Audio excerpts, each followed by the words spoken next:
আপনারা আমি বাচ্চা থাহনের লিগে তো দুস্থ বানাইতাম চাই না, আপনারা একটু আপনি আমার একটু সাবধান করবেন। কই কি সাবধান?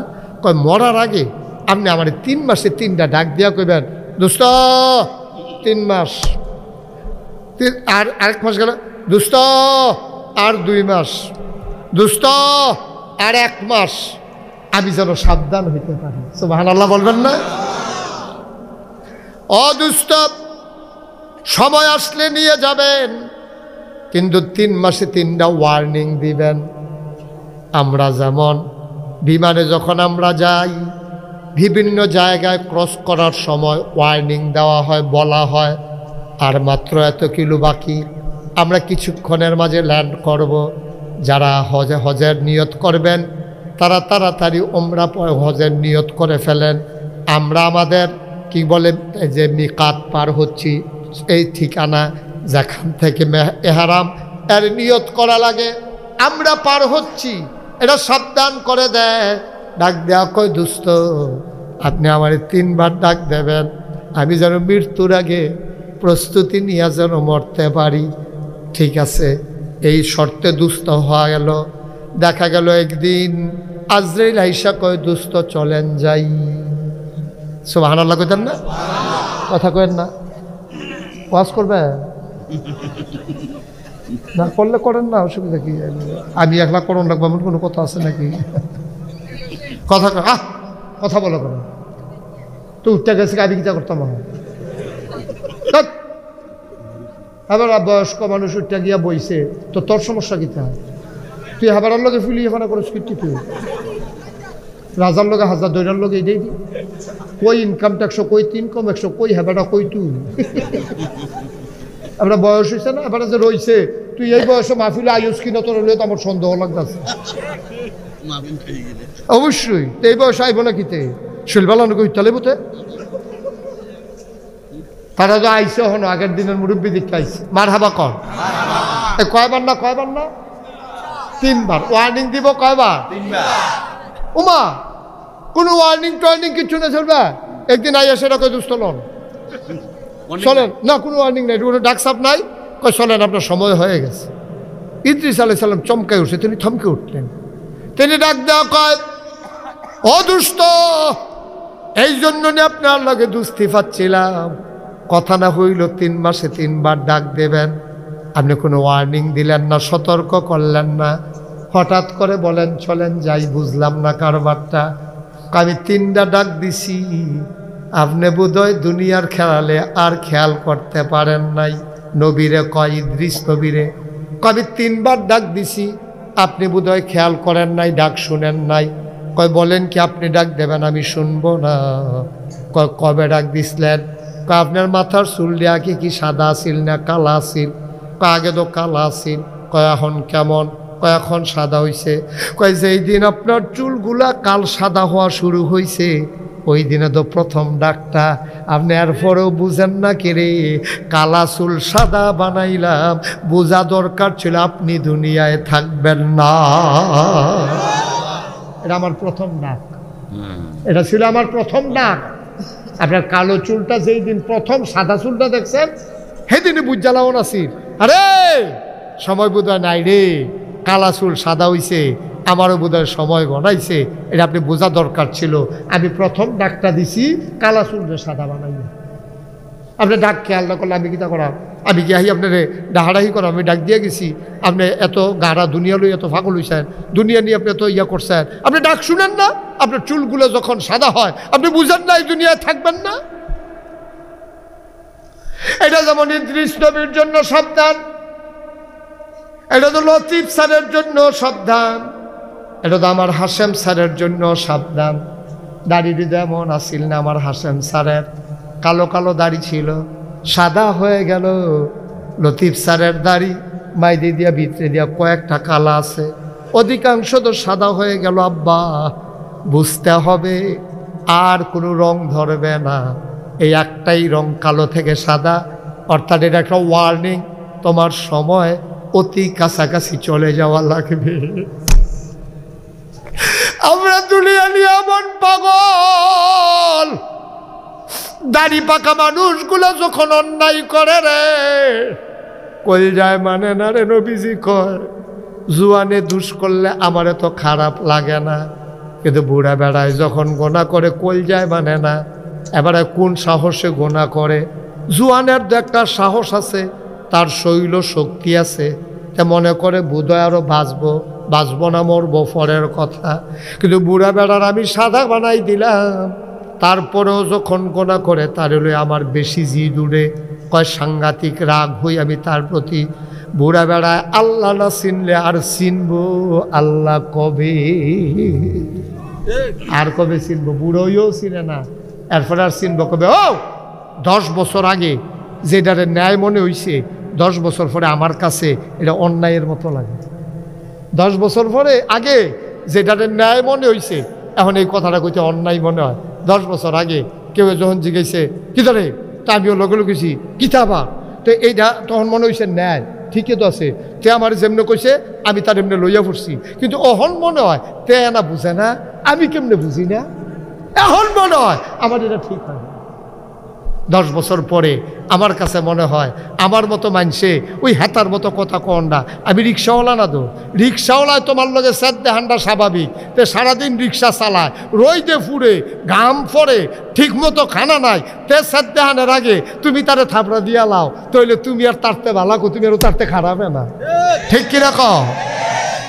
তুমি আরও তারতে খারাপে না হইলে তুমি ভালো হইতে পারলা না তো। তুমি তে যেই মেহনতটা করে তুমি যেই মেহনত করো না, তুমি একদিন রিক্সা চালাইয়া চাও কি কারবারটা যায়, তে রিক্সা চালায় তার মেজাজ সবসময় ঠিক নাও থাকতে পারে, তার অনেক টেনশন, ঘরের খরাহি নাই, ওখান পর্যন্ত ভাড়াটা উঠছে না, এরপরে হইলো তার ভাড়া দিয়া, এরপরে হইলো তার এই চাউল কিনন, এরপরে বাজ্যান, তার টেনশন তোমার টেনশন এক না, তে চালায় তুমি বইয়া রইছ, তার গাও ঘাম ছুড়ে তোমার গাও বাতাস লাগে, ঠিক কিনা কও?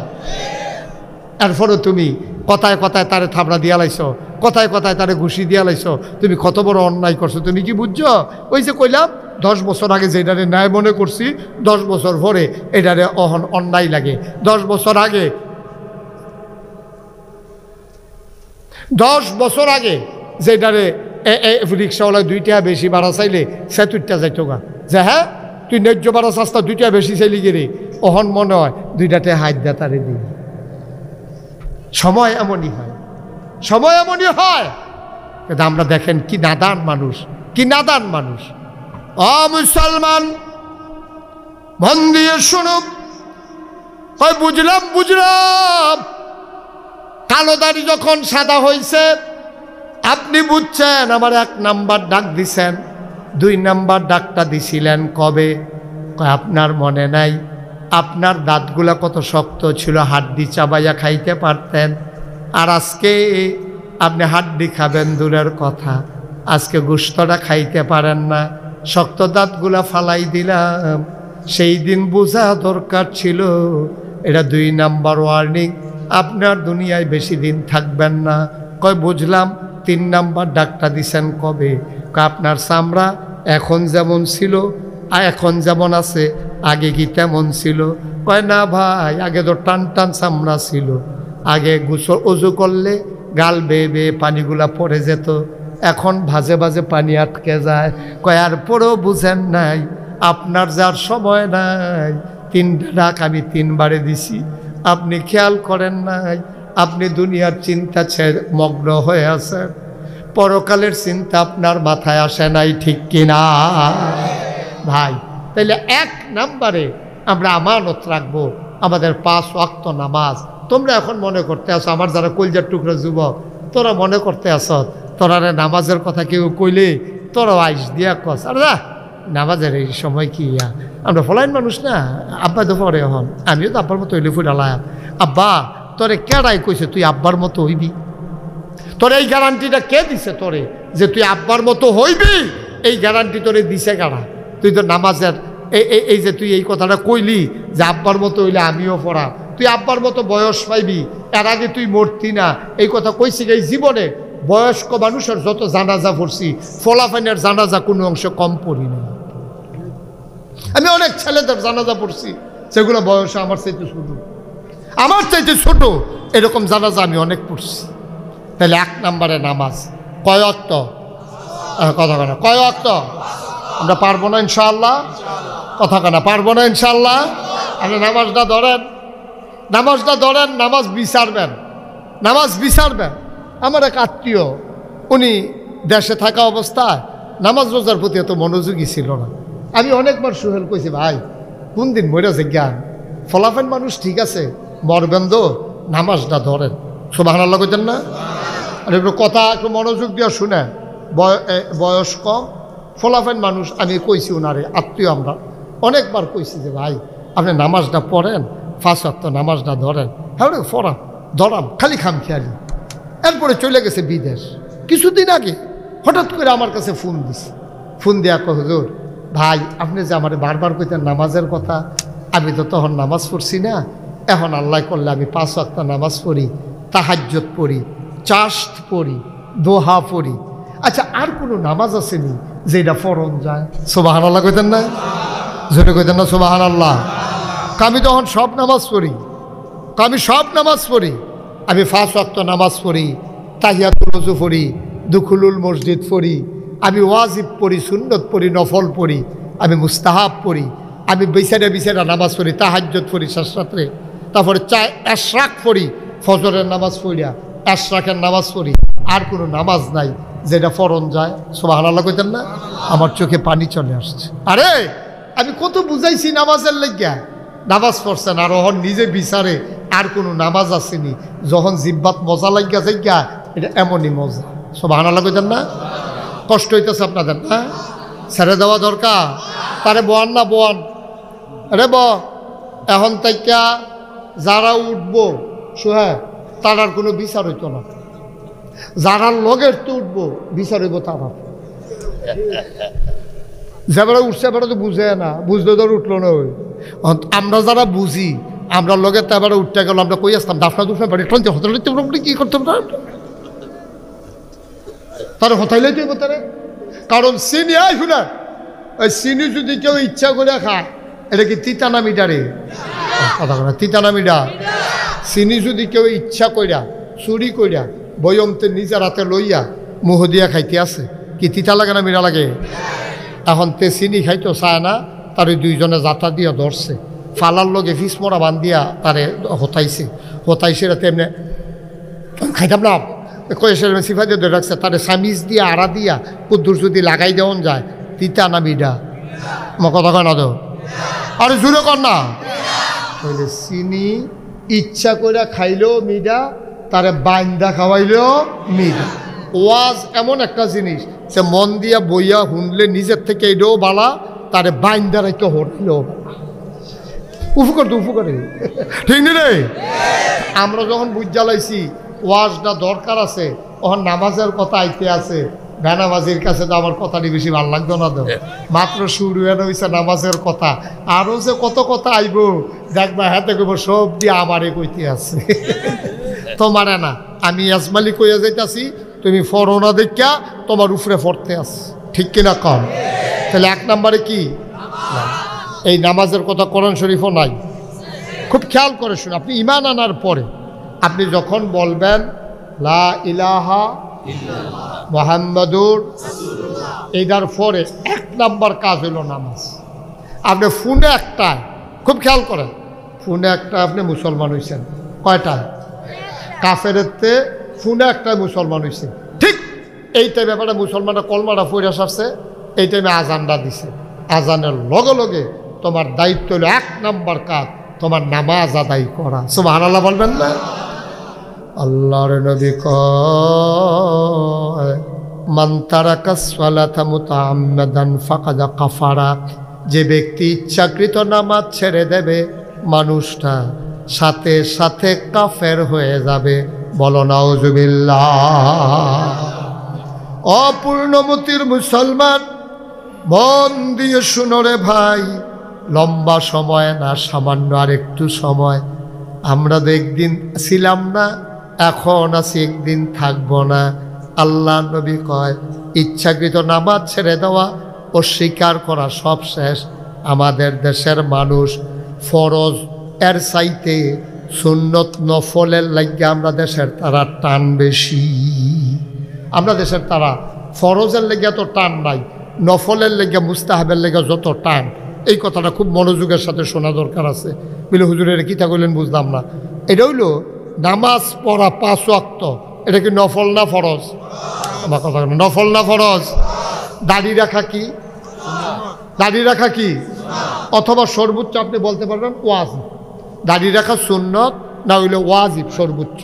কিন্তু নামাজ পড়া 5, ওটা না একটু বন শেষ করে দিতে আসি, বন আস্তে আস্তে। আচ্ছা ঠিক আছে। তো দাড়ি রাখা চাইতে নামাজের গুরুত্ব কম না বেশি?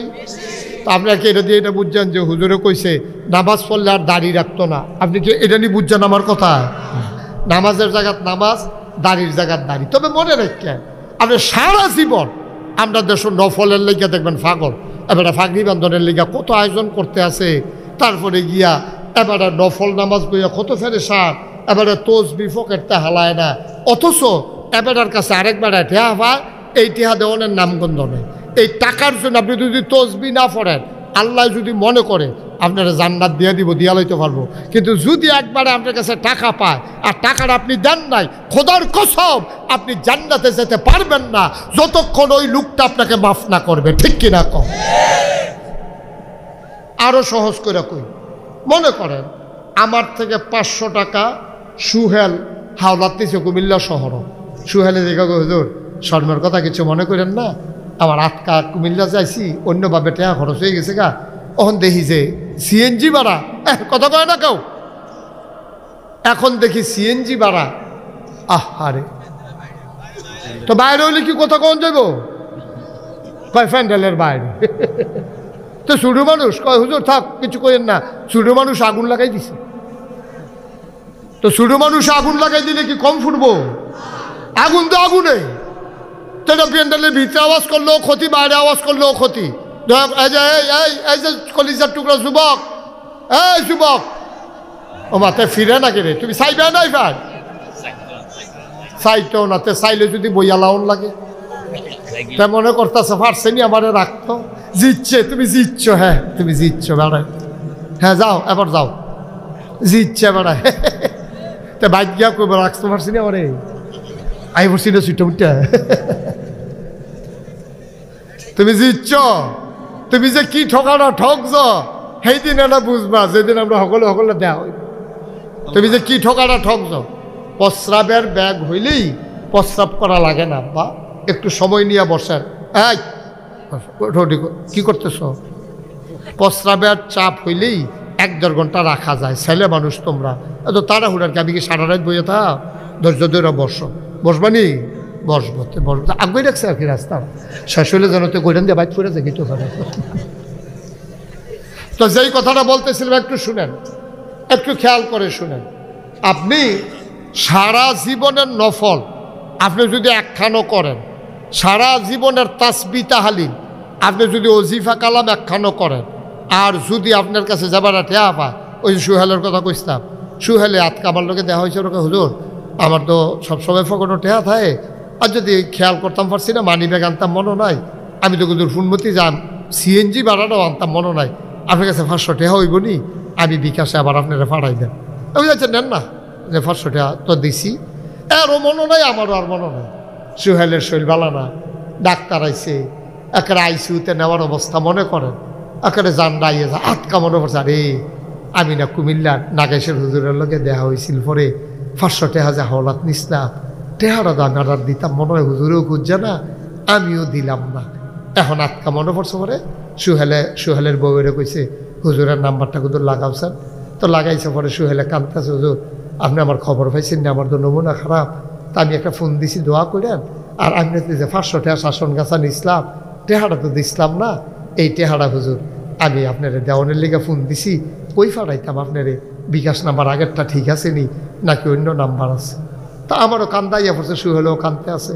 আমি কইতেছি সুহেল আপনি একটা কথা কইলেন 500 টাকা, আমি তা মনে লইয়ে বইয়ে রইছি, সরছে আপনি দেওয়ান লাগতো না, মাফ, সাথে সাথে মাফ। আমি যদি এটা মাফ না করি, সুহেলে জীবনও অকরে হজ গিয়া হাজরে আসওয়াদ ফাতরটারে দইরা অকারে কাবাগরের ভিতরে গিয়া সাজদা দিয়া আল্লাহর কাছে মাফ চায়। আমি যদি 500 টাকা মাফ না করি, সুহেল এটা থেকে মাফ পাবে না। ঠিক কিনা?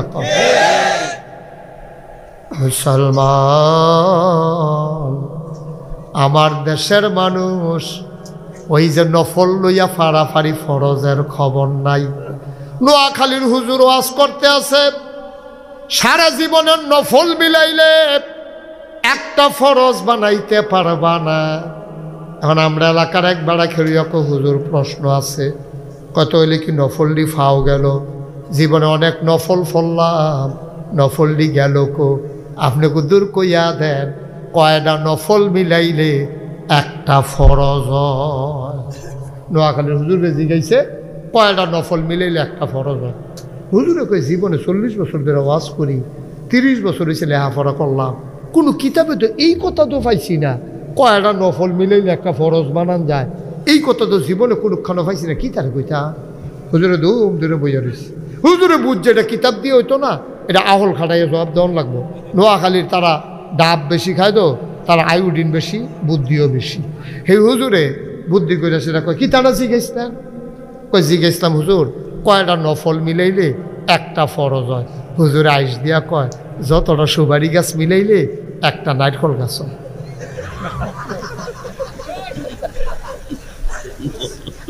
যতটা সুবারি গাছ মিলাইলে একটা নারকেল গাছ হয়। বিজয় পাড়ার মুসলমান, বরিচঙ্গের মুসলমান, পুনমতির মুসলমান, আমার এলাকার মুসলমান, 1 কোটি সুপারি গাছ মিলাইলে একটা নারিকেল গাছ যেমন বানানো যাবে না, সারা জীবনের নফল মিলাইলেও ফরজ নামাজের ফজরের একটা সাজদার সমান বানাইতে পারবা না, ঠিক কিনা? 1 কোটি সুপারি গাছ মিলাইলে তুমি 1 কোটি সুপারি গাছ মিলাইতে পারবা, কিন্তু নারকেল গাছ হইতো না। তুমি নফল যদি সারা জীবনের টিউ থুবাও, নফল একখানো থু বইব, কিন্তু একটা ফরজের সমান হবে না, ঠিক কিনা? তাইলে 1 নম্বরে নামাজ, 1 ওয়াক্ত নামাজ যেন ছুটে না যায়। নামাজ কি নামাজ? এমন কোন কোরআনের ভিতরে কত জায়গায় যে নামাজের কথা আল্লাহ কইছে, 82 জায়গায় ডাইরেক্ট, এরপরে ইশারা ইঙ্গিতে আরও আছে। আল্লাহ যখন ডাক দিয়া নামাজ ফরজ করছে, কাকিমুস সালাহ ইন্নাস সালাতা তানহা আনিল ফাহশাই ওয়াল মুনকার, তোমরা নামাজ কায়েম করো, নামাজ তোমাকে মন্দ কাজ খারাপ কাজ থেকে ফিরাই রাখবে। বলেন সুবহানাল্লাহ। আল্লাহর কথা, আল্লাহর কথা। ভাই ও ভাই, নামাজ যে ছেড়ে দিলেন, আমার নামাজ যে ছুটে গেল, আমার তো গোনা হইয়া গেছে, অহন কিতা করো? আপনি যত বড় গোনা করেন, খেয়াল করেন, মনোযোগের সাথে শুনেন, আপনি যদি পাহাড় পরিমাণ গোনা করেন, আপনি গোনা করতে করতে করতে করতে ক্লান্ত হয়ে গেছেন, কিন্তু আবার আল্লাহ মাফ করতে গিয়ে ক্লান্ত হয় নাই। সুবহানাল্লাহ বলবেন না? আপনি গোনা করতে করতে গোনা আর ওহন ভাল লাগে না, মদ খাইতে খাইতে ওহন আর মদ ভাল লাগে না, আপনি নেশা করতে করতে নেশা আর ভাল লাগে না, নেশা আপনার ধরে না, আপনি গোনা করতে করতে অবৈধ কাজ করতে করতে টাকা কামাই করতে করতে সুদ খাইতে খাইতে ঘুষ খাইতে খাইতে আপনার আর ভালো লাগে না। এখন আপনার চিন্তা লাগছে ওহন আমি কী করো? আল্লাহর নবীর কাছে একদিন জিবরাইল এসেছে, নবীজি বৈশা রয়েছে, সামনে অনেক মানুষ আপনাদের মতো বৈশা রয়েছে। জিবরাইলে আইয়া নবীর কানে কানে সালাম দিছে। নবী কয় আলাইকুম আসসালাম রাহমাতুল্লাহ। নবীজি কয় আপনারা সাথে সাথে একটা এরকম সাইড টক করে করে মাহফিলদারি কি করতেছেন আপনারা?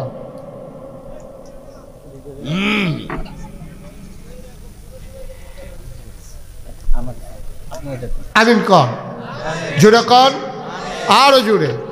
নবীজি বৈরি সকলের লগে এমন টাইমে জিব্রাইল আইয়া কই ইয়া রাসূলুল্লাহ একটা সুখবর আছে। কয় কি? নবীজি কইয়া গেছে, জিব্রাইল কইয়া গেছে গা। নবীজি সবাই দিছে, ও সবাই শুনো। কয় কি? কয় যদি কেউ পাহাড় পরিমাণ গোনাও কইরা থাকো, জিব্রাইলেই মাত্র আমার কানে কানে কইয়া গেছে পাহাড় পরিমাণ গোনা যদি করে, কেউ যদি খালে সন্তরে তওবা করে, তার জীবনের সব গুনাহ মাফ। জোরে কইতেন না সুবহানাল্লাহ? এই কথা কওয়ার লগে লগে সাহাবারা কয় ইয়া রাসূলুল্লাহ তাহলে আপনারা কোথাও তওবা করাই দেন, কোথাও তওবা পড়াই দেন। সবাই পড়ো তো, সবাই পড়তে আস্তাগফিরুল্লাহ আল্লাযী লা ইলাহা ইল্লা হুয়াল হাইয়ুল কাইয়্যুম ওয়া আতুবু ইলাইহি আস্তাগফিরুল্লাহ আস্তাগফিরুল্লাহ আস্তাগফিরুল্লাহ। সবাই তওবা করছে। পার্শ্বে একটা মহিলা বসা ছিল, খুব খেয়াল করেন, মহিলা বসা ছিল। উনি নবীজির সামনে আসছে, এসে কই, ইয়া রাসূলুল্লাহ, এই আমার তো আপনি যে বললেন যে যেই পরিমাণ গোনা করুক তার গোনা মাফ, আমার গোনা মাফ হইব না। আচ্ছা, এটা আলগা করে জিগাইলে বোঝা যায় না, এখন একটা মারাত্মক রহস্য আছে। নবীজি তো সবার আমভাবে কইছে সবার গোনা মাফ, তো মহিলা আলগা করে জিগাইল কেরে যে আমার গোনা মাফ হইব নি। নবীজির মনে এটা একটা টেনশন ঢুকছে, এটা আলগা করে কইল কেরে। নবীজি কই, তুমি কি গোনা করছো কম, তোমার মনে এই চিন্তা এলো কেরে? আমি কইলাম যে গোনা মাফ, তুমি কো আমার গোনা মাফ হইব নি, এটা কি রে কইল? নবীজি কেন জিজ্ঞেস করলো এই কথা? নবীজির মনে স্ট্রাইক করছে। নবীজি কয়, তুমি কি করছো, কি গোনা করছো তুমি, যেই কারণে তুমি জিজ্ঞেস করলা? আবার মহিলার কান্না দিছে, ইয়া রাসূলুল্লাহ, ইয়া হাবিবাল্লাহ, আমি একজন বিবাহিতা মহিলা, আমার স্বামী আছে, সামর্থ্যবান স্বামী, আমার সাথে মেলামেশা করার ক্ষমতা আছে। স্বামী ও নবী গো, আমার স্বামী ব্যবসার কাজে যখন বিদেশে যায়, আমার ঘরে একটা কাজের লোক আছে, আমি ওই কাজের লোকটার সাথে অবৈধ মেলামেশায় লিপ্ত হয়ে যাই।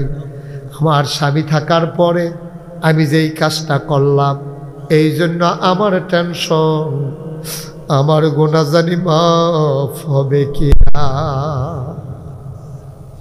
আল্লাহর নবী মুখ ঘুরাই নিলেন, মহিলার সামনে দিয়ে আসলেন। নবী আবার মুখ ঘুরাই নিলেন, মহিলা আবার সামনে দিয়ে আসলেন। 3 বার নবী মুখ ঘুরাই নিলেন। আবার মহিলা চিৎকার করে কই, ইয়া রাসূলুল্লাহ, আমি যাব কার কাছে? আপনি যদি মুখ ঘুরাই নেন, আমি কার কাছে যাব, কার কাছে বলবো গো নবী? আপনি বলে দেন আমার গুনাহ মাফ হবে কিনা। নবী কয়, তোমার গুনাহ মাফ হবে, তবে শরীয়তের যে বিচার আছে এটা আগে তোমার উপরে করা লাগবে। কয়, বলেন কি বিচার? নবীজি আবার বললেন, তুমি তো বিবাহিতা মহিলা। কয়, জি ইয়া রাসূলুল্লাহ, আমার স্বামী আছে। কয়, কোনো বিবাহিতা মহিলা স্বামী থাকার পরে যদি অবৈধ মেলামেশা করে, তাইলে তাকে বুক পর্যন্ত রাস্তার মোড়ে, কোনো জনপদে, কোনো বাজারে, কোনো স্কুল মাঠে, 4 রাস্তার মোড়ে তারে বুক পর্যন্ত মাটির নিচে ডুবিয়ে দিতে হবে গর্ত করে। পাশে পাথর থাকবে, ইটার সুরকি থাকবে বড় বড়।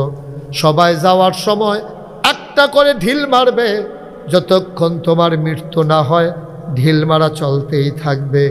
মহিলা চিৎকার করে কয়, আমি রাজি, আপনি শাস্তির ব্যবস্থা করে।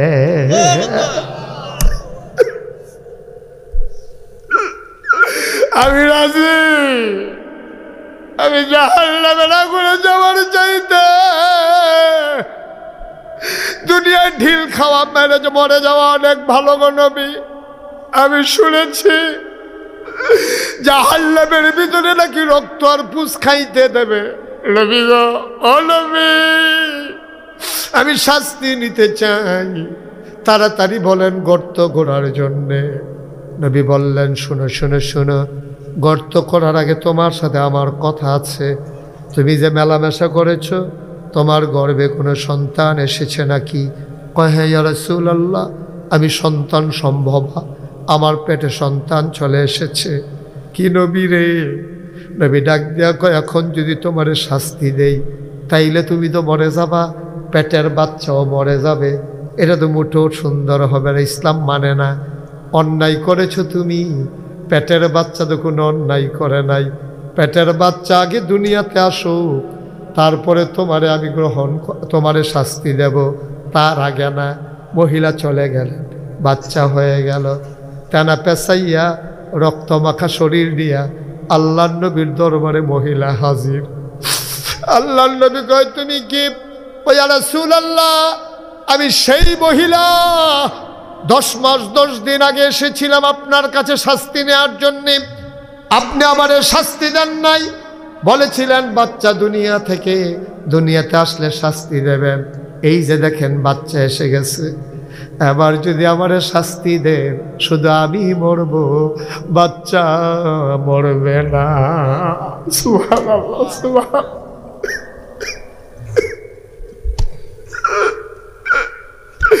আল্লাহর নবী ডাকতে কই, মহিলা গো, মহিলা, এই বাচ্চা এখন কি খায় গো মহিলা? আমার বুকের দুধ খায়, রুটি খায়। কয় না ইয়া রাসূলুল্লাহ, দুধের বাচ্চা রুটি খাবে কেমনে? গোশত খায়। কয় কেমনে সম্ভব? কয় তোমার যদি শাস্তি দেই, তুমি যদি মরে যাও, বাচ্চা দুধ পাবে কই? যতদিন বাচ্চা রুটি আর গোশত খেতে না শিখবে, ততদিন পর্যন্ত তোমারে শাস্তি দেওয়া যাবে না, চলে যাও। মহিলা কাঁদতে কাঁদতে চলে গেলে। বাচ্চা তিল তিল করে বড় হয়। বাচ্চারে রুটি খাওয়া শিখাইছে, বাচ্চারে গোশত খাওয়া শিখাইছে। এক হাতে এক টুকরা রুটি আর এক হাতে এক টুকরা গোশত নিয়ে নবীর দরবারে এসে হাজির।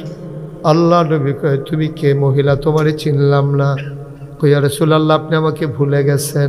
আমি তো সেই পাপী মহিলা যে জিনা করে ফেলেছিলাম, পরপুরুষের সাথে মেলামেশা করেছিলাম। আপনি ফিরাই দিয়েছিলেন বাচ্চা হয় নাই বলে, আবার ফিরিয়ে দিয়েছিলেন বাচ্চা দুধ খায় বলে। নবী গো, আমি তো সেই মহিলা। আবার নবী কয়, না তুমি তো সেই মহিলা না। ওই মহিলার গালগুলো ছিল ভরাট গোশতে ভরা, তোমার তো গালের হাড্ডি দেখা যায়। চোখগুলো ছিল ভাসা ভাসা, তোমার চোখ তো গর্তে চলে গেছে। মহিলা গো, তোমার চুলে পাকন ধরে গেছে, তুমি তো সেই মহিলা না। মহিলা কান্দে আর কয়, নবী গো, আমি সেই মহিলা। আমার গালগুলো কেন আজকে হাড্ডি বের হয়ে গেছে জানেন নাকি? আমি যখন প্রচণ্ড খিদা নিয়ে খাইতে যাই, খাবার যখন মুখে দিতে যাব, কে যেন পেছন থেকে ডাক দেয়া কয়, খাও, জনমের খাওয়া খাও, জাহান্নামে গেলে এই খাওয়া আর পাইবালা। রক্ত দেওয়া হবে, পৌঁছ দেওয়া হবে, গরম পানি দেওয়া হবে, কাঁটা দেওয়া হবে। এখনই রুটি খাও, গোশত খাও, এইখানে আর পাইবা না। আমি আর খাইতে পারি না। আমার না গলা দিয়া খাবার নামে একটা শক্ত পাথরের মতো, কাটার মতো কি যেন গলায় আটকে থাকে। আমি খাইতে যাই, আমি খাইতে পারি না কোনো। আমি যখন ঘুমাইতে যাই, আমার যখন মনে পড়ে জাহান্নামের আগুন আমারে ধাউ ধাউ করে পুড়াই ফেলবে, আমি ঘুমাইতে যাই আর ঘুমাইতে পারি না গো নবী। ও নবী, তাড়াতাড়ি আমার শাস্তি দেন। শাস্তি পাওয়ার আগে যদি আমি মরে যাই, শাস্তি পাওয়ার আগে যদি আমি মরে যাই, নবী আমার শাস্তি পাওয়ার আগে যদি মরে যাই, তাহলে জাহান্নামের আগুনে আমি কেমনে থাকবো? রক্ত আর পুজ আমি কেমনে খাবো গো নবী? তাড়াতাড়ি শাস্তি দেন। আর আপনি দোয়া করে দেন, আল্লাহ যেন আমারে মাফ করে দেয়। নবী বললেন, এটা কেমন মানুষ? এইভাবে বারবার ফিরে আসতে তো আমি দেখি নাই। এই মহিলাটা তো পালাই গেল, পারত। শাস্তি মাথা বেঁধে নিতে চায়। এই মহিলা কি পাগল নাকি? আল্লাহ নবী বললেন, গর্ত করে দাও রাস্তার মোড়ে। গর্ত খুঁড়ে দেওয়া হলো, মহিলাকে বুক পর্যন্ত দাবিয়ে দেওয়া হলো। নবী যে আকাশের দিকে চায়, আল্লাহর কি মায়া নাই? আল্লাহ কি রহমান রাহিম না? এতবার মহিলাটা আসার পরে তারপরে আল্লাহ কেন ক্ষমার ঘোষণা দেয় না বুঝলাম না। আল্লাহর নবী বারবার তাকায়, জিবরাইল কেন আসে না? নবী জিবরাইলের অপেক্ষা করতেছেন, না কোনো খবর নাই। শরীয়তের নবী, মাসালা তো প্রয়োগ করাই লাগবে। নবী হুকুম করলেন, মারো, পাথর মারা শুরু করো। পাথর মারা হলো, মাথার ভিতরে পড়ে ফিনকি দিয়ে রক্ত ছুটল। পাশে একজন সাহাবা দাঁড়িয়েছিলেন, ওই সাহাবার গায়ে মহিলার গায়ে রক্ত লেগেছে। সাহাবা নাক ছিটকালেন, আহারে পাপী একটা মহিলার রক্ত আমার গায়ে এসে লাগলো। নবীজি দেখলেন, ডাক দিয়া বললেন, এদিকে আসো, তোমার কি মন খারাপ? হ্যাঁ ইয়া রাসূলুল্লাহ, পাপী মহিলার রক্ত আমার গায়ে লেগেছে, এই জন্য মন খারাপ। আল্লাহ নবী ডেকে কয়, শোনো, মহিলাটা যেমনে বারবার আমি নবীর কাছে শাস্তি নিতে এসেছে, বারবার যেমন করে আল্লাহর কাছে তাওবা করেছে, আল্লাহ তাবারক ওয়া তাআলা তার জীবনের গুনাহগুলা মাফ করাইয়া তার রক্তটারে এত মর্যাদা দিয়েছে, গোটা পৃথিবীর গুনাহগার বান্দা বান্দিগুলারে জান্নাতে নেওয়ার জন্য এই মহিলার রক্তটাই যথেষ্ট হয়ে যাবে।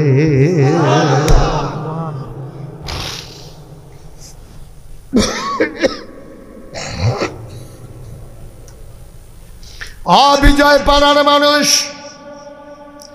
মুশতাক ফয়েজ যদি কোনোদিন না আসে, কোনোদিন যদি তোমাদেরকে না ডাকি, মনে রাখবা আমি এসেছিলাম, মনে রাখবা কথা কয়টা বলে গেলাম। পাহাড় পরিমাণ গুনাহ করেছো, গুনাহ করেছো, গুনাহ তো করবাই, আদম সন্তান গুনাহ করবে, এটাই স্বাভাবিক। মানুষের তবিয়ত হলো গুনাহ করা, আর আল্লাহর তবিয়ত হলো গুনাহকারকে ক্ষমা করে দেওয়া। বলো সুবহানাল্লাহ। একটা ফোঁটা চোখের পানি ছেড়ে দাও। আমরা যে তওবা করি এটি তওবা হয় না তো। ফিরসা হুজুরে আইছে, ফাগড়ি ছাড়ছে, ধরে সেরা হুজুরে কইতেছে ফরো আস্তাগফিরুল্লাহ, তেহাতেও ফরতাছে আস্তাগফিরুল্লাহ, তে ফরতে তওবা করতেছে আর মনে মনে চিন্তা করতেছে কালকা সহালে তো কিস্তিরটি হলো আওনের কথা, তে জানি আইয়ে নাকি তে তো বাট ফাটের আগেও 2 বার ঘুরাইছে আস্তাগফিরুল্লাহ রাব্বি। তওবাও করতে আছে, কিস্তিরটি চিন্তাও করতে আছে। তুমি তওবা করে তুমি মস্কারা করেছো, ঠিক কিনা কও? এগুলোর নাম তওবা, এটির নাম তওবা। মাঝ রাতে ঘুম ভেঙে গেছে, ঠান্ডা পানি দিয়ে উঁচু করি, তুমি সাজদার ভিতরে গিয়া গুনার কথা মনে পড়ছে, গাল বায়া বায়া টপ টপ করে পানি পড়তাছে রে। তুমি আল্লাহর কুদরতি ফাউডির আঞ্জা দিয়া ধরে রাখছো, তুমি আল্লাহরে ডাক দিয়া কইতাছো মাওলা দুনিয়ার কেউ জাগনা নাই, সবাই ঘুমাই গেছে, আমি তো ঘুম নাই।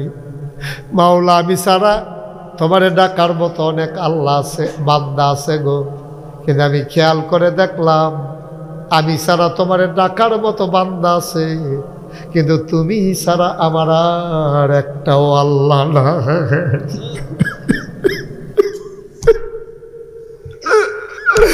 তুমি ছাড়া আমার একটাও আল্লাহ নাই।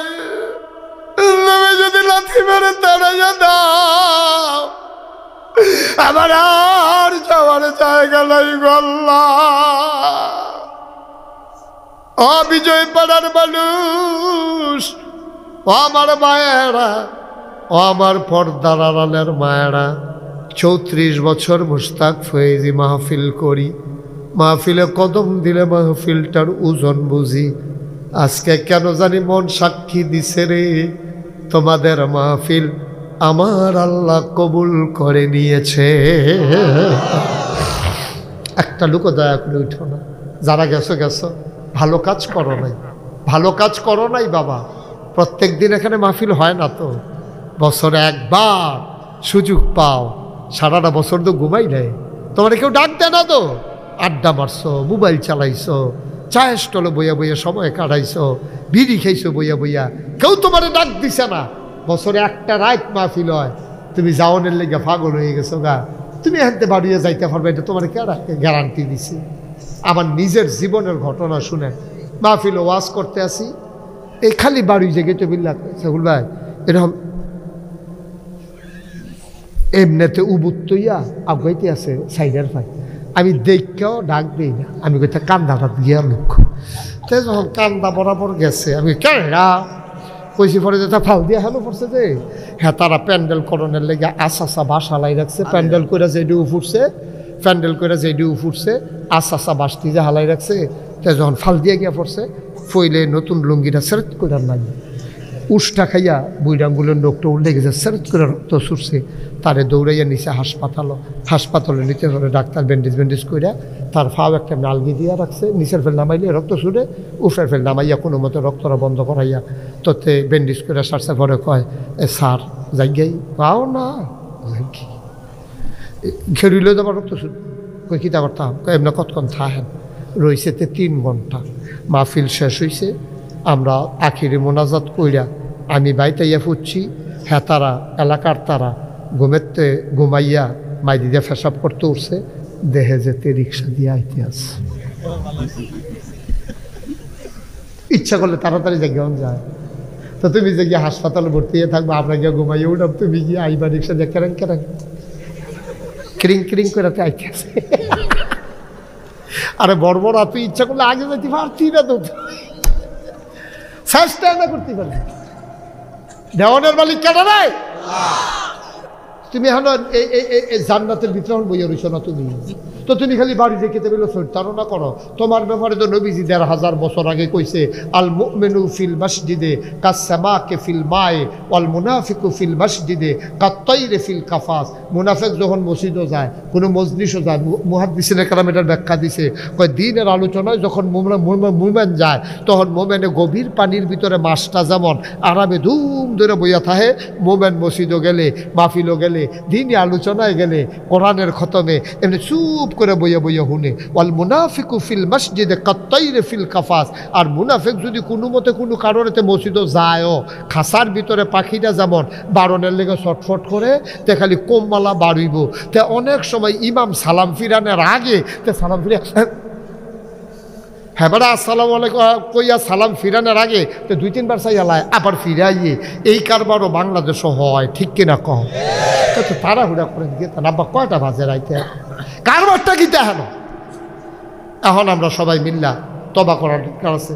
তবার আগে আমার আটকা মনে পড়ছে, ওই এই সুহেলে কনে আমার আরও বেশি মনে পড়ছে, এই যে কনকনে ঠান্ডার ভিতরে আমরা যারা অহনার কেউ উঠতেন না, যারা উঠছে তারার কপাল তারারি। আমরা চিন্তা করে পারতাম না। আমি ফুলার থেকে কই আইছি, তারা মনে করে আমি যে কই বন যাইয়েন না, এই ধরে রাখ, তারা মনে করছে আমার সাইডটা লাভ আছে। আমি এখনও মাহফিল না করলে আমার কি মাহফিলের অভাব মনে করছে? আমার তো প্রত্যেক দিনে মাহফিল, গতকালকে করছি 2টা, আজ যা একটা রাখছি আর লাগিয়া না গাইছেন মাহফিল শুক্রবারে দীক্ষা। আর নইলে আজ যেহেতু আমি 2টা মাহফিল করলে পারলাম না, আগামীকালও করতে আবার আমার নাগাইশের মাহফিল শেষ হইব। প্রত্যেক দিন 2টা-3টা কইরা আপনারা না করলে আমার তো লস নাই, লস দা আপনার। আমি তো ইচ্ছা করলে আমার কালকে আইতাম পারতাম না। আপনি শুনলে আপনার লাভ। আপনি যতক্ষণ বইয়া রয়েছেন জান্নাতের ভিতরে বইয়া রয়েছেন, সুবহানাল্লাহ কইতেন না? আপনি তো জাহান্নামও থাকতে থাকতে জান্নাত সহ্য হয় না। আমরা টিউনু সাহেবের মতো কথা কি কইলি তা যেটা মনে পড়ছে এটা কইলি আমরা। আমরা একবার এক টিউনু আইছিলাম, আমরা বাউনপাড়া টিউনু সাহেবরা আমি দাওয়াত টাওয়াত দিয়া নাগাইশ নিছি। ভাবলাম আমার জায়গাটা নতুন বাঁধছি, আমি কলা গাছ লাগাইছি। এই যে হোমাই কলা 8টা কলা সাইজ, হোমাই কলা হয়েছে 8টা কলার মতো মোড়া।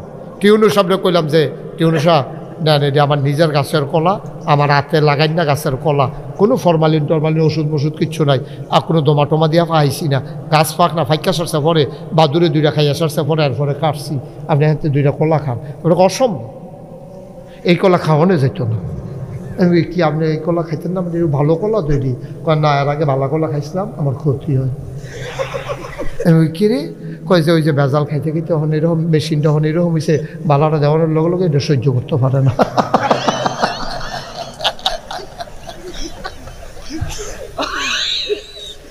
কয় বালা কলা খাইয়ার আগে আমার 2 দিন চাট খাওয়া। এবার সবসময় যে ওই যে ওষুধওয়ালাটি খাইছে, অহন আর বালা কলা সহ্য করতাম পারি না। তাই আমরা যে সবসময় দহানো আড্ডা মারতে মারতে, বিড়ি খাইতে খাইতে, চা স্টলও চাইয়া থাকতে থাকতে, টেলিভিশনে বইয়া থাকতে থাকতে, অহন আর ওয়াজ আপনার কাছে ভালো লাগে না, রিয়েকশন হয়, ঠিক কিনা? আর এমনও দিন গেছে রে, দুপুরা লাইয়া পড়ছে বাড়াইতে মাহফিল, এই লুঙ্গি মুঙ্গি লইয়া, এরপরে পরের দিন সকালবেলা মাহফিল শেষ করে এরপরে বাইক গেছে, এটি বানাই না গল্প না তাড়ারে জি গাইও, ঠিক কিনা কও? ঠিক আছে বলো, আপনি ধুম ধরে থাকবে সব ঠিক আছে, সব আপনি ঠিক করবেন না মুরব্বীরা? সবাই কনা আমিন, যেটা কনা আমিন। আমরা যেই কথাটা কইতাম বাবু, আমরাও থাকতাম না। আমারও আব্বা নাই কইলাম, সোহেলের আব্বা নাই। আমার আব্বা ইন্তেকাল করছে সাইফুল ভাই 85 সালে। সাইফুল ভাই কিন্তু সেই ছোটোবেলা থাকতে আমরা বাইক যাই আই, এবার সাংগঠনিক দায়িত্বের কারণে আমরা বাইক কত গেছে, এই কত খাইছে এটা কইতাম না, এটা সরম, এটা আবার কইতাম না। খাইছে যে এটা হ্যাঁ কইলাম না আর কি, কত যে আপনার বাইক গেছে এটা অসম্ভব। বার হাবা তারে বোয়া চুপ করো, সবাই কনা আমি। এই যে আব্বা আমার 85 সালে আমার আব্বা ইন্তেকাল করছো, কোনো মাহফিলে যখন যাই, 85 সাল কবে, তখন আমার মাত্র 11 বছর। আটকাই যে মাহফিলে যাই, কত বাইশে যে আইয়া চায় হুজুর, কিন্তু আব্বার লেগে দোয়া করে, আব্বার লেগে দোয়া করে, লগে লগে আব্বার কথাটা মনে পড়ে, চেহারাটা ভালো করে মনেও করতাম পারি না। আব্বা কবে মারা গেছে, ফুরাটা চেহারা আবার ফুরাফুরি মনে হয় না, কিছু আপসা আপসা ভাই আবার বুঝলা লাই। আমি যখন বেশি মাহফিল মাইসে কয়, আমি অনেক সময় মাহফিলতে বাইর গিয়া আব্বার কবরটার কাছে, আজকে আসার সময় আমি আব্বার কবরের কাছে হয়ে আসছি। অনেক সময় রাত্রে সব ঘুমাই যায়, আমি আস্তে কইরা মোবাইলটা টিপ্পা টিপ্পা নিকাশ কালো অন্ধকারে আব্বার কবরটার কাছে যাই, ইয়া সেটা আব্বার মাথার কাছে বই আব্বার লোকে গুনগুন করে কথা গা, বা চিনছেন না আপনি আমারে? আমি আপনার মুশতাক ফয়েজি। মুশতাক ফয়েজি এখন অনেক বড় হয়েছে, কত মানুষ মুশতাক ফয়েজিরে চিনে। আব্বা আপনি যে 3টা মার্কিন চাদর গাও দিয়া খবরে শোয়াইছে, আপনি এখন কেমনে ঘুমান? বাংলাদেশে তো অনেক শীত, আপনার কষ্ট হয় না আব্বা? আমি আব্বার লোকে কথা কই, আব্বা কি খায় খবরে, কি খাওয়ায়? আমি কত কথা কই, আমার আব্বা আমার একটা কথার জবাবও দেয় না। আমি কাঁদতে কাঁদতে বিছানায় যাই, আমি ঘুমাইতে পারি না। বিজয় পাড়ার মানুষ একটা লুকলাপ দিয়া দাঁড়াইবা, হুজুর দোয়া করে দেন। আমারও তো আব্বা নাই, আমার আব্বাও তো অন্ধকার কবরে। আমি এসে শুনলাম মসজিদের ওযুখানার কাজটা নাকি এখনো শেষ হয় নাই। আমি প্রথমবার যখন আসলাম তোমাদের ওই ছোট্ট জায়গাটায় লোকজন জায়গা দেওয়া গেল না। সুহেলকে বললাম, সুহেল ওখানে মাহফিল করা যাবে না, সুন্দরী আয়োজন করা হলো। দ্বিতীয়বারের মতো আমরা খোলা জমিনে করলাম। আমি একটা লোক চাই, হুজুর দোয়া করে দেন। আব্বা দুনিয়াতে নাই, আব্বা যদি আজকে থাকতো বাবার জন্য কত কি করতাম। আমার একটা লোকের বড় দরকার, আব্বার কবর যেন জান্নাত হয়ে যায়, এই আশায় হুজুর আমি দিয়ে দেব ওযুখানা করার জন্য 20,000 টাকা। একটা লোক 20,000 টাকা আমি কমাইয়া চাইছি। গত বছর আপনারা আরও বেশি দিচ্ছেন, আমাদের কাজও বেশি নেই, হয়ে যাবে ইনশাল্লাহ। ওযুখানাটা হয়ে গেলে আমাদের আর কোনো ঝামেলা থাকে না। পারবেন একজন? মাশাআল্লাহ। আমার আদরের সুহেল, আমার কলিজার টুকরো সুহেল, 1 নম্বরে সুহেল দিল 20,000। কবুল করো, মঞ্জুর করো, মনের আশা পূরণ করে দাও, আব্বার কবর জান্নাত বানাও। আম্মা তো আছে না? আম্মার দীর্ঘ দীর্ঘ হায়াত দিয়ে দাও। 2 নম্বর জনাব বসত আলী সাহেব 2 নম্বর দিল 20,000 টাকা। বলো মারহাবা। আপনার জন্য না দিবা? বাবার রেখে যাওয়া জমিন চাষ করে খাও, বাবার উঠানো ঘরেই তো ঘুমাও। নিজে 1 শতক জায়গাও রাখতে পারছো না, নিজে একটা ঘর উঠাইতে পারো নাই। 3 নম্বরে কে আছো হুজুর? বাবার নামে আমিও দিয়ে দেব 20,000 টাকা। 2 জন হয়েছে। 3 নম্বরে আছেন একজন। 20,000 অনেক টাকা না, 20,000 অনেক টাকা না। আল্লাহ কবুল করো, মঞ্জুর করো। 3 নম্বর একটা লোক আমারে মিলাইয়া দাও। বাবার নামে মায়ের নামে 20,000 টাকা দেবা কে আছো? লাভ দিয়ে দাঁড়াও, কপাল খুলে যাবে রে আব্বা। 3 নম্বর একটা লোক আমার দরকার, মায়ের নামে বাবার নামে আল্লাহর ঘর মসজিদের জন্য 20,000 টাকা। আছেন? হ্যাঁ মাশাআল্লাহ। কি নাম? মোহাম্মদ সফিউল্লাহ। আমার কলিজার টুকরা যুবক সফিউল্লাহ দেবে 20,000 টাকা। হয়ে গেল 3 নম্বর। 4 নম্বর একটা লোক দাঁড়াও 20,000 টাকা। 3 জন পাইয়া গেছি। আল্লাহ আল্লাহ তুমি কবুল করো, কবুল করো, কবুল করো। ভাই শব্দ একদম মনে কইল না, সব মাহফিল এক মাহফিল মনে কইল না। কে আছেন 4 নম্বরে 20,000? নাই। একটা লোক পারবেন না? 20,000 টাকা। ছেলেরা বিদেশে পড়ে আছে, আপনি ছেলের বাবা 20,000 টাকা দেয়, ছেলে খুশি হয়ে যাবে, বলবে যে আব্বা ঠিক আছে সুবিধা নাই, আমি পাঠাই দেবো ইনশাআল্লাহ। আছেন 4 নম্বরে 20,000? এতগুলো লোকের মাঝে এতবার বলা লাগলো আমি আপনার মানুষ না, আমি কি ঢাকাইয়া হুজুর সিটাকাইয়া হুজুর, আপনার বাড়ি নাগাই, সামনেটা বাড়ি এই বিজয়পাড়া, আমরা একখানের মানুষে তো। হ্যাঁ ঠিক করে বসো। আসেননি একজন 20,000? ও 4 নম্বরে লাগে একটা লোক আমার কয়ালাইছি। আল্লাহ আল্লাহ আমি চাইছি আল্লাহ তোমার ঘরের জন্য 20,000 টাকা মায়া লাগাই দাও আল্লাহ। নাই এতগুলো মানুষের মাঝে 20,000 টাকা দেবেন একটা লোক নাই। 4 নাম্বার পারতেন না কেউ? নাই। আল্লাহ আল্লাহ তোমার মায়া লাগে না আল্লাহ, তোমার বান্দাদের অন্তরে তোমার ঘরের জন্য একটু মায়া লাগাই দাও। পারবেন না একজন 20,000? না লাগবো আমার কইয়ালাইছি আল্লাহ আমি চাইছি আল্লাহ তোমার কাছে ভিক্ষা চাই, তোমার ঘর মসজিদের জন্য একটা লোক তুমি মিলাই দাও। পারবেন না? ও তো এতক্ষণ দেরি করছে কিন্তু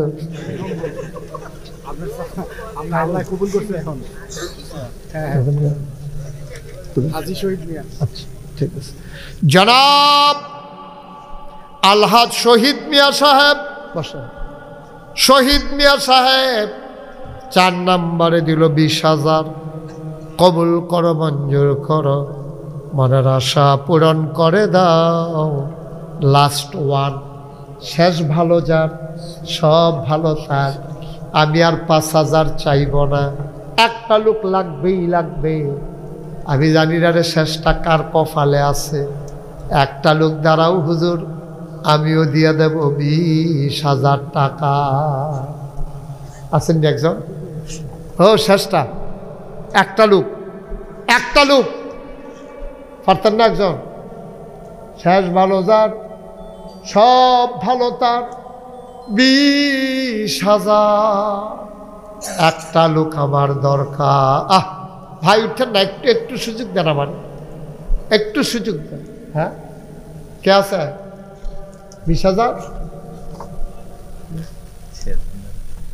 আচ্ছা, আমাদের প্রধান অতিথি জনাব এটিএম মিজানুর রহমান চেয়ারম্যান সাহেব, ওনার নামে ওনার প্রতিনিধি জানাই দিছে উনি দেবেন 20,000 টাকা। বলো মারহাবা।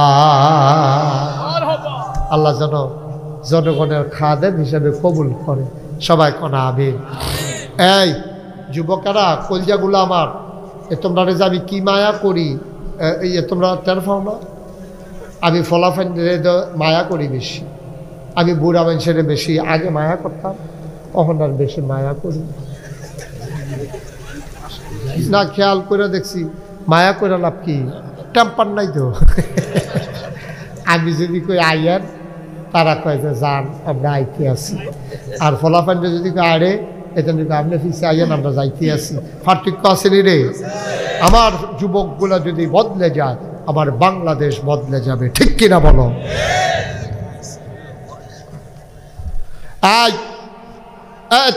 ভাই একটু আর কষ্ট দিয়ে না, আমারে অনেকবার কইছিও, কইতেও শরম করে, অল্প দুর্বল। এই কয়েক মিনিটের ভিতরে আমি দোয়া করে দেন। একজন খারাপ 5 জন আমরা পাইছি 20,000 কইরা। একজন দাঁড়ান যে হুজুর ইনশাআল্লাহ 20,000 পারতাম না, আমি 10,000 টাকা ইনশাল্লাহ দিয়া দেন মসজিদের লাগিয়া। আমি প্রাণ ভরে দোয়া করে দেন, আল্লাহ যেন কবুল করে। সবাই কোন আমি না। আবুল কাসেম বিদেশ থাকে, বাইরে থাকে, বাইরে বড় রে বিদেশ। আমি তো কি ধরে কুয়াশার ভিতরে বাইরে বাইরে ঘুরে গিরে বিদেশ। হায় হায় রে,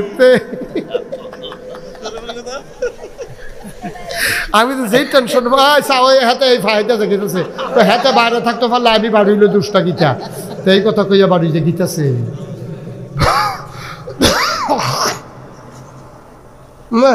লালটু ঠিক বসো, ওটা না বাবা। আমি শেষ করেছি, আমরা আনন্দ গণ পরিবেশে দোয়া করে দিয়া আমরা যাই যাই ইনশাল্লাহ। 1 নম্বরে দিছে 10,000। আল্লাহ কবুল করো, মঞ্জুর করো। আবুল কাসেম, ওই যে ভাই মাশাল্লাহ, কি নাম? জনাব মোহাম্মদ হাবিবুর রহমান 2 নম্বরে দিল 10,000 টাকা। বলেন মারহাবা, কবুল করো, মঞ্জুর করো। হাবিবুর রহমান বাড়ি কই? আস্তে। কংসনগর নিবাসী, কণ্ঠনগর, মাওরা। শুদ্ধ কয়, শুদ্ধ কয়। আমরা মাওরা চিনি না, আমরা জনগণ আটটা গেছি না কোনো ইচ্ছা। কণ্ঠনগর মাওরা, কণ্ঠনগর নিবাসী আমার ভাই। এলাকার কি জামাই? জামা সাংঘাতিক বিষয়। তোমরা ভালো জামাই পাইছো? হ্যাঁ, মাশাআল্লাহ। এই একজনের পরে একজনে তোমরা উঠতে আসো। তোমরা কি শুরু করছো? না, আমরা জামাইয়ে কণ্ঠনগর নিবাসী দিল 10,000, হয়ে গেল 20,000। 3 নাম্বার কে আছো? 10,000 টাকা। 3 নাম্বার একজন। আল্লাহ, আমি একটা লোক চাই 3 নাম্বারে। হ্যাঁ, তুমি কথা বলছো কেন?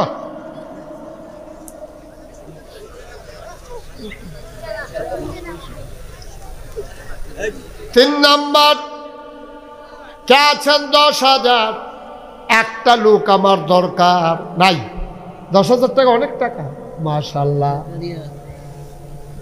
হ্যাঁ হ্যাঁ, জনাব মোহাম্মদ তোফাজ্জল স্যার ঠেলার লগে সুহেলে মাস্টার কইয়া লাইছে, পরে জাগাত আবার সংশোধনী দিয়া লাইছে। কয় তোফাজ্জল স্যারে, মাশাআল্লাহ। এইটা হইলো ওয়াজের ওই যে শিক্ষা নিচ্ছে যে, দেখছেন? সাথে সাথে আবার মনে পড়ে গেছে, আরে হুজুরেরা কইছিল মাস্টার কোন যেত না। এইটা হইলো আসল জিনিস। মারহাবা কন।